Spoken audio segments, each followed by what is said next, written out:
Trending News JA. Please remember to like, share, and subscribe.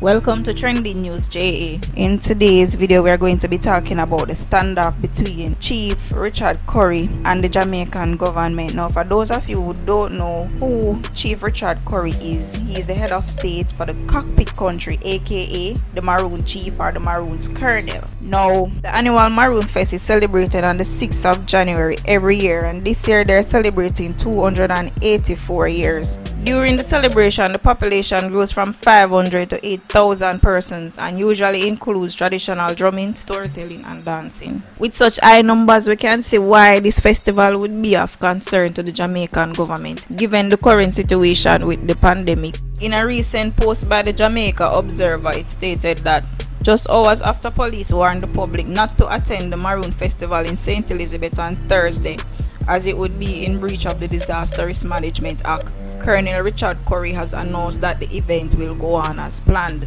Chief Currie had taken to his Instagram and posted, "Public notice, the annual Maroon Festival is not cancelled and will still proceed as planned, so the Maroons can continue our spiritual and traditional ceremonies as our ancestors did before us." So guys, let us know if the Jamaican government should let the Maroons be or if the Maroons should proceed with their annual celebration.